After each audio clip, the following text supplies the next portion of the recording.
They're off in the personal ensign, and Songbird broke like a rocket.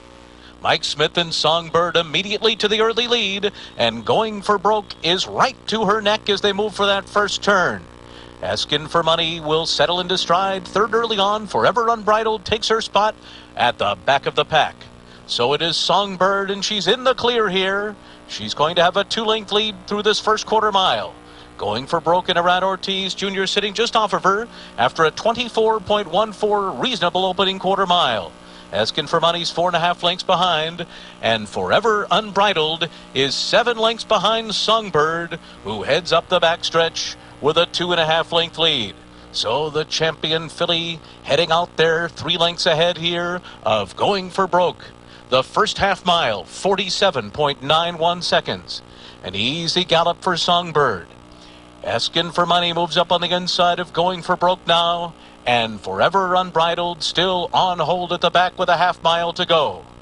Songbird heads into the far turn here in the personal ensign with a 2.5 length lead.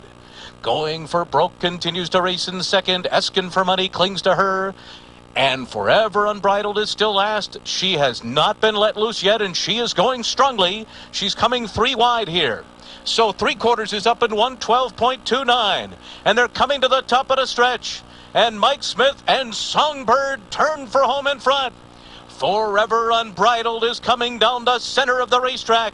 On the inside, Asking for Money, running a big one too. Songbird with a 60th to go. Forever Unbridled runs at her. Songbird inside. Forever Unbridled on the outside. A dramatic finish. Forever Unbridled has defeated Songbird in the personal ensign. Asking for Money was third. Going for Broke was fourth, and a final time of 149.16.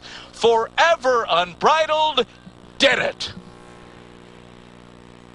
That was a look at Dallas Stewart, hugs all around, and Forever Unbridled to run down a 2-time champion filly when she had everything her own way alone on the front end. That is a huge performance. Yeah, look at Dallas Stewart in absolute...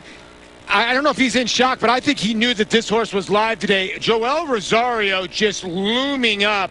And you could see Mike Smith took a peek to his inside, then took a peek to his outside. Joel stayed in the middle of the racetrack, and maybe he did this by design to try to get Songbird to not look him in the eye and to go right on by, and that's what happened.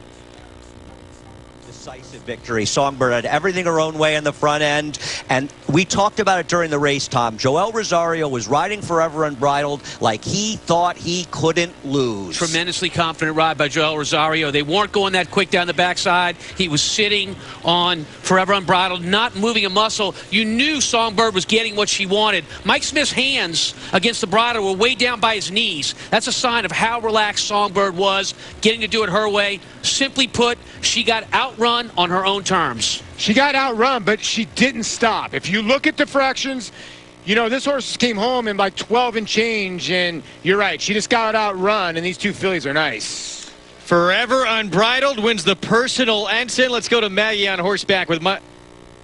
Yeah, here with Mike Smith. I hate talking to you like this, Mike, but the champion Songbird, was it a factor of her not seeing Forever Unbridled? Joel Rosario kept her far away from Songbird.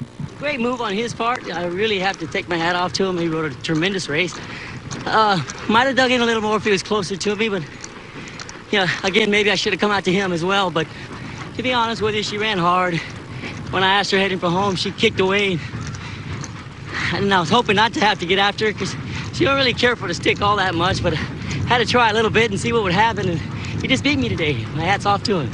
Is there any difference in her? Do you think she's just not quite the same filly she was as a 3-year-old?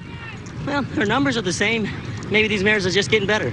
And it's always tougher when you're facing older fillies and mares. You know, there's 5-year-olds in here, and she's only had her third start as a 4-year-old. But, Mike, do you keep going with her? Do you think Mr. Hollendorfer will pursue? That's up to him. I can't tell you any of that. She's certainly sound. She's doing good. Well, Mike, in defeat, she still ran a great one. Thank you. All right, guys. Oh, very gracious Mike Smith there to give us that interview. Has to be so disappointed. He's been through this before, obviously. There was more on the line when he had that first defeat of his career with Zenyatta when she lost to the Breeders' Cup Classic to blame.